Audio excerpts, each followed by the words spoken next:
Ako si Maria. Dati akong nakatira sa Pilipinas, sa Manila. Lumipat ako sa Canada kasama ang anak at asawa ko. At tumira kami sa Toronto ng 18 taon bago namatay ang asawa ko at nagkaroon ako ng pneumonia. Simula nun naging sobrang dumepende ko sa anak ko kaya kinailangan kong lumipat dito sa home care. Kasi hindi rin kaya ng anak ko magbayad ng mag-aalaga sa akin at hindi niya kayang mag-alaga sa akin mag-isa.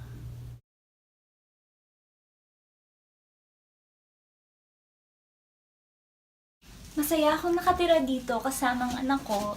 Mahilig din ako mamili at magpaayos ng kuko. At lumabas para kumain kasama ang pamilya ko. Nagsisimba din ako tuwing linggo ng umaga. At nilalabas ko mga apo ko papuntang parke.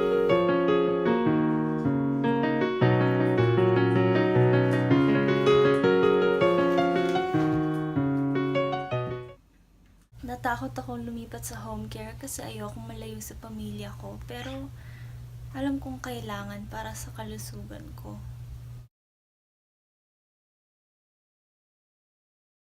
Hi there, my name is Emma and I am a registered nurse. I work at York Rose Long-Term Care Facility and I've been working there for about 4 years now, and I was actually the primary nurse that helped Mrs. Maria move into the facility. My name is Lily and I'm a registered practical nurse at the York Rose Long-Term Care Facility for 2 years now. Maria R. is one of the residents I regularly care for within the home, and I specifically work one-on-one with her for her daily ADLs.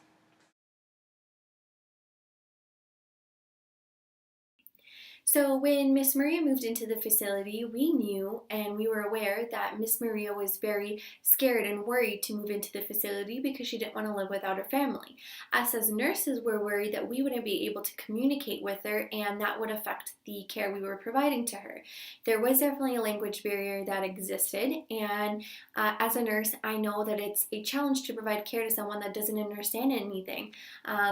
When I was trying to do vitals, let's just say as an example, it was very difficult to get her to understand what I was trying to do. I would use gestures, I used basic English, I would even try to sometimes demonstrate what I was trying to do, and the only time we ever got proper translation was when her daughter came to visit her.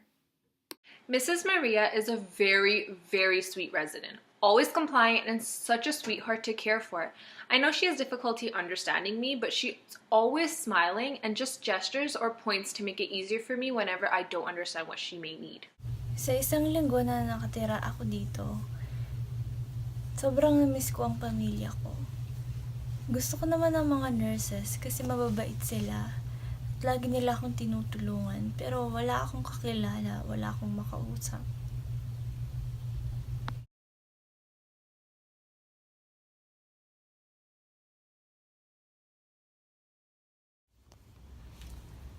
So do you have your card for bingo? Yeah, I got my card. Let's start playing. Awesome. Is she implying that she wants to play? Yeah, I think she wants to join our game. But we are not here to teach some old folks how to play bingo. Let's go on. Right. So we have to do this one. I really like this movie. Yeah, I really love it too. Like, I've watched it over and over again. Oh, it's such a great movie. Ano ba pinanood? Hindi ko naman naiintindihan. I don't think she understood. Yeah, maybe she thinks this is a horror. Oh, I bet she'll soon be going back to her lonely room. I told you she would. That's so sad. Oh.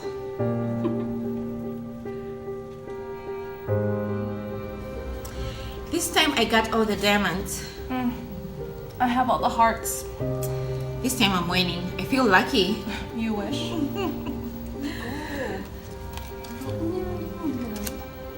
I think she wants to play. No, no one has time to teach her how to play cards. Just go on.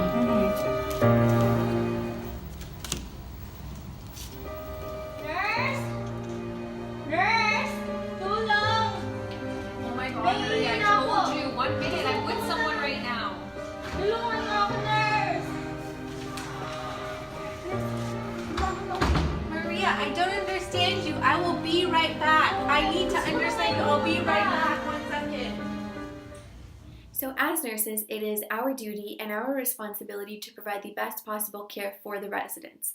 When we have a resident that doesn't speak any English and has a language barrier, there are 3 things we try to attempt to do in order to communicate with them.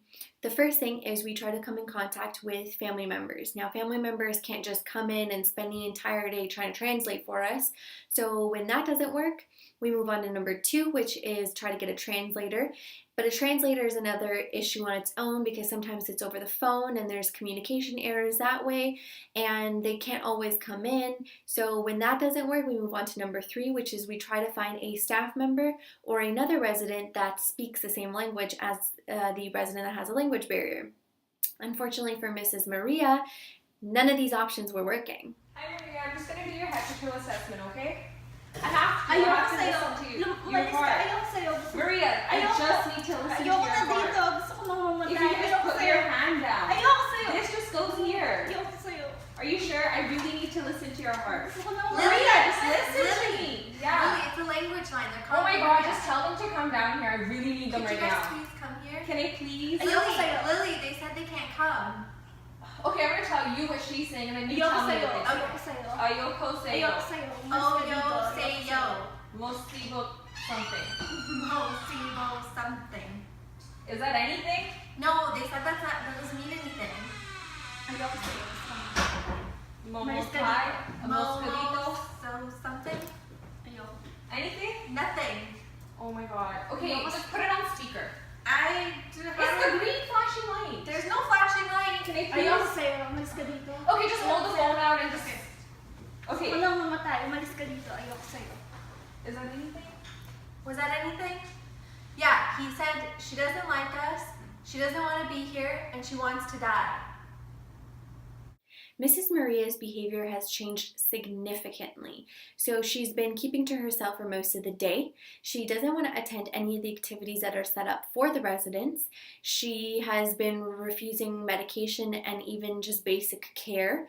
And also the recreational staff told me that she didn't attend Bible study, which is not like her at all. At first, Mrs. Maria was so easy to work with. She didn't give me a hard time with her ADLs at all. However, lately, she's been refusing to accept help.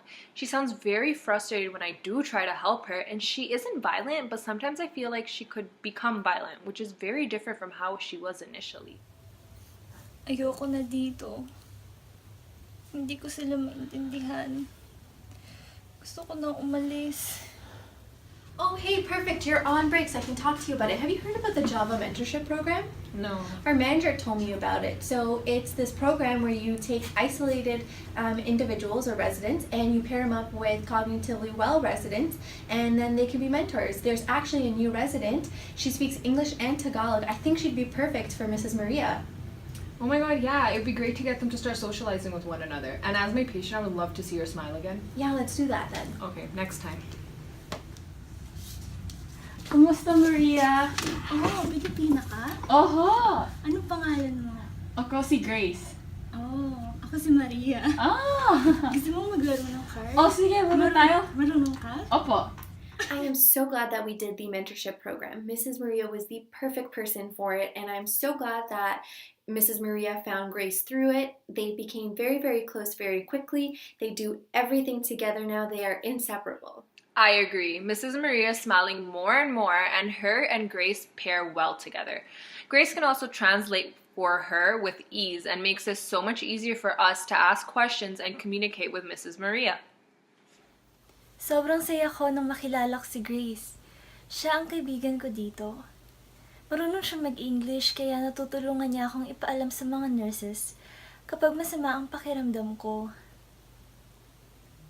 So as the RN that provides care for an entire floor of residents, I have realized and recognized the importance of creating multiple strategies in order to overcome a language barrier. I've realized that it's not something that's impossible to do. It just takes trial and error to figure out what works and what doesn't work. The mentorship program has actually proven to be an asset for my care, and it helped me provide the best possible care for Mrs. Maria by being able to communicate with her through Grace. So for future instances, instances when it is applicable, I will definitely advocate for the implementation of it. Working one-on-one with many residents in the long-term care facility, I have learned to recognize signs of social isolation and increased risk of poor mental health because of it. And it's amazing to see how much the mentorship program has helped Mrs. Maria in such a short period of time.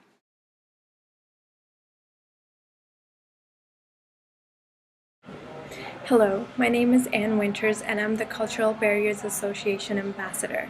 This video highlights a very important issue that is prevalent within many long-term care facilities across Canada today: social isolation due to cultural barriers. The reality these residents face within homes ultimately lead to negative health consequences and increased risk for mental issues. It is a social injustice to these individuals because they continuously experience social deprivation and lack of care towards health care or personal needs solely due to their inability to speak or understand English. This is not how our healthcare system should be supporting our aging population. Not only is it an injustice, but also a health inequity that we as Canadian healthcare providers need to address and improve for future generation. The inequity brought on by their language barriers evidently subjects them to receive different standards of care, specifically a lack of, which can lead to poor health outcomes. We need to do something about these issues, and we need to do something now. Imagine not being able to voice your opinion. Imagine being isolated just because of cultural indifferences. Let us be their voice. Let us raise awareness and provide a solution together.